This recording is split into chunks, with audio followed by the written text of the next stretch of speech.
Revolutionary greetings, brothers and sisters. All power to all people. This is your Shadow Media Block Report.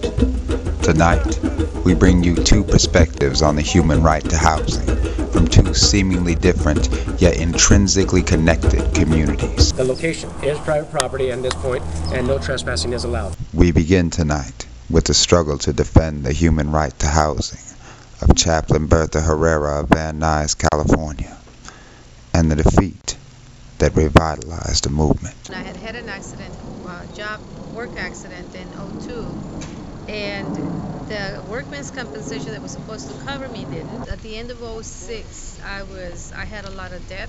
It's mainly because of medical reasons. I had no insurance. At the beginning of '07, Wilmington Financial financed me with what now I know was a predatory loan. At the end of the third year, I looked for a loan modification because of that balloon payment that I was afraid of. I got the loan modification, and it went through in April.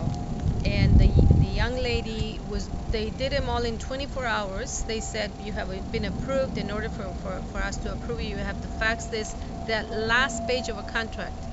It was only the last page of a long contract that they would send me later, but they did not allow me to read the contract. I only signed the last page, and they said, we'll give you the loan modification with 3%. It sounded good, and they said, and you won't even have to pay the following 3 months. Well, I believed it all, and I signed that paper, faxed it to them, and it turned out I did have to pay. I was late with June. They drained my bank account. When I asked them why and where the money was, they said, well, that was part of the deal. That was a good faith amount. So now I don't have that money to fall back on. I can't pay them June. I'm waiting till July to get the money so that I can pay them. So I paid July. I'm 30 days late. And then in August, they picked up an insurance saying that I had not paid homeowners insurance. I argued yes. I sent them the paperwork. Eventually, they saw the paperwork. But now they had a $2,000 or plus amount over the 30-day late payment. I'm arguing with them, sending them documentation. They sent me a letter in September that said they received the verification. They're going to credit me. They never did. In November, I'm trying to get caught up with the one payment that I'm behind and the present payment in November. And they said no, it was all the money or nothing. By then it was like $6,000 plus, close to $7,000. I could no longer make the payments. They wouldn't accept the money. And because the notice of eviction came on the 26th of December,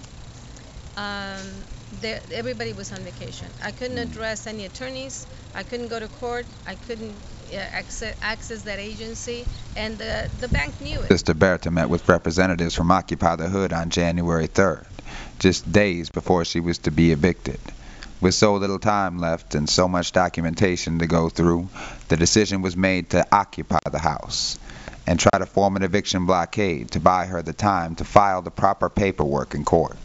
And so banks and all these financial institutions have a way of creating stress on the person so that they render them completely helpless. In 3 years, I went through 7 entities, 7 corporations: Wilmington Corporation, Financial Corporation, CIT, Vericrest, Summit Corporation, and shortly after, it wasn't Summer, it was Mellon Bank that had sold my house, unbeknownst to me, on the 29th of September. No one notified me that they were going to sell it.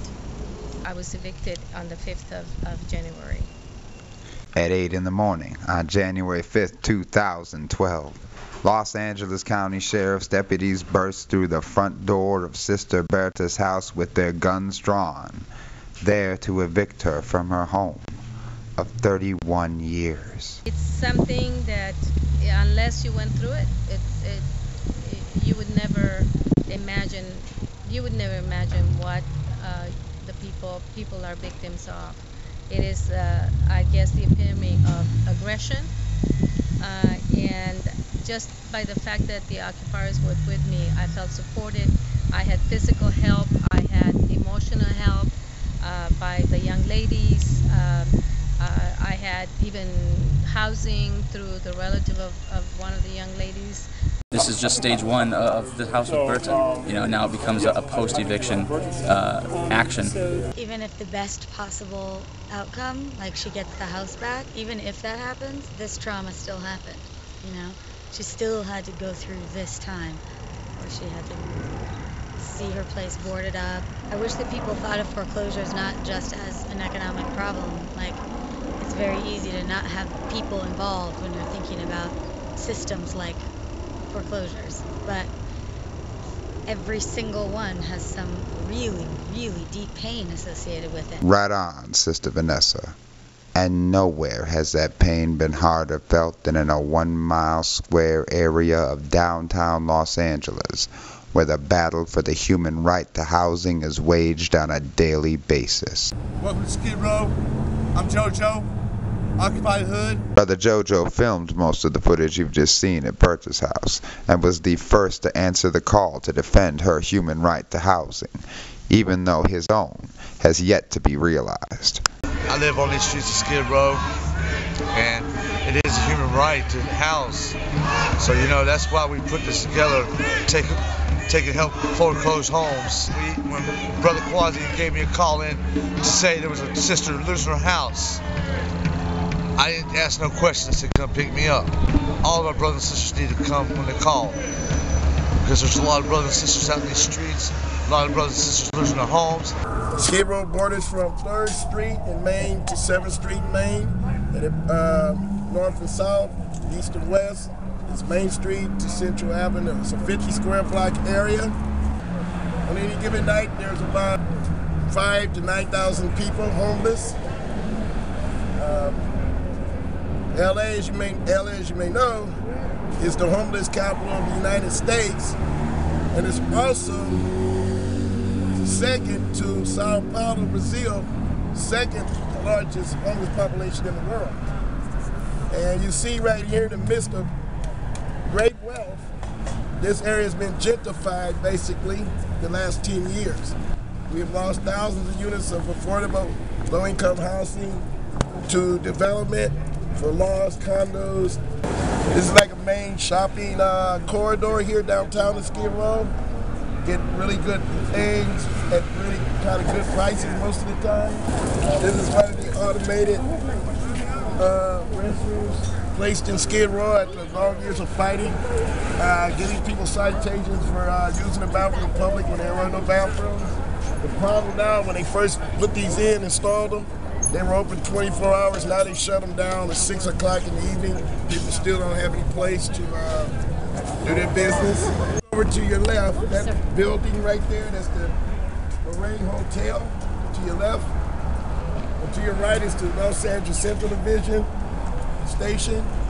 Also, it's the Narcotics Department Division in there. And in this building, the Lorraine, that's the biggest crack house in downtown LA. And it's right across the street from the police station. And it's never raided. Nobody's ever arrested. But they will grab homeless off the street. And they will rock cocaine, charge them with 10%. And as a result of that, and other citations through the Safer City Initiative, they have locked up over 18,000 foreign homeless people in this area. Get them out of the area and displace them.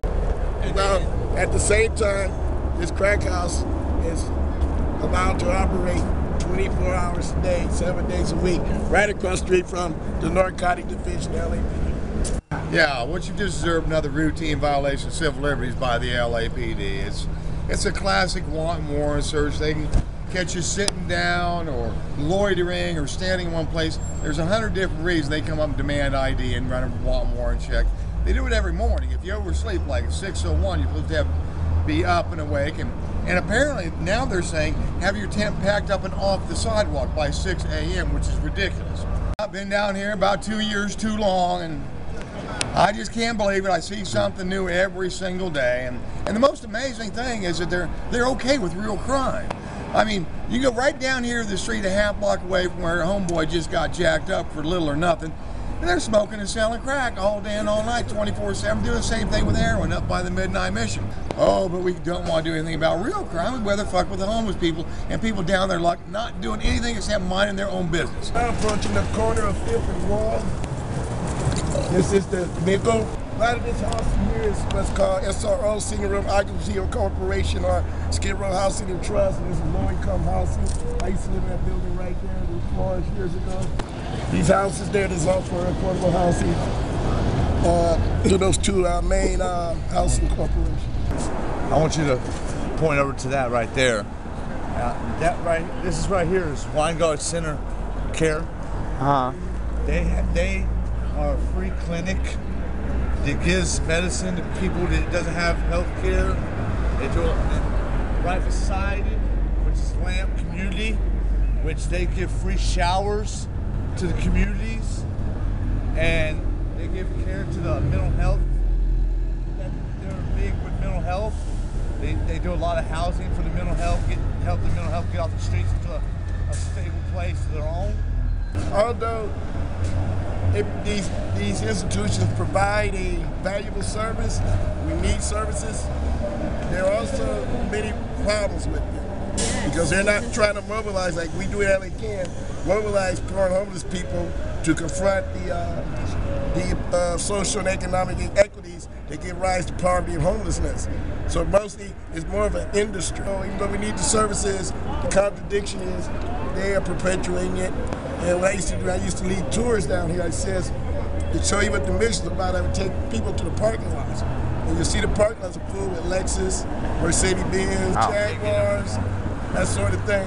That's that. So they have an interest. As long as there's poverty and homelessness, they got a job, they can buy expensive cars, and so forth. Yep, so now you have it. That's the row, as in Skid Row. Well, now I put the proposal to adopt as a whole the draft Universal Declaration of Human Rights, which paragraph by paragraph, article by article, has been adopted. In favour of adoption, 48. Against adoption, none. Abstentions, 8. So that we reach the stage, gentlemen, in which by an enormous vote and without any direct opposition, this Assembly has adopted this very important declaration. On December 10th, 1948, the United States, along with 47 other member nations, adopted the United Nations Declaration of Human Rights, Article 25 of which states that everyone has the right to a standard of living adequate for the health and well-being of himself and his family, including food, clothing, housing, and medical care, and all necessary social services, and the right to security in the case of unemployment, sickness, disability, widowhood, old age, or other lack of livelihood in circumstances beyond their control. First Lady Eleanor Roosevelt was one of the Declaration's co-authors. We stand today at the threshold of a great event, both in the life of the United Nations and in the life of mankind. This Universal Declaration of Human Rights may well become the international Magna Carta of all men everywhere.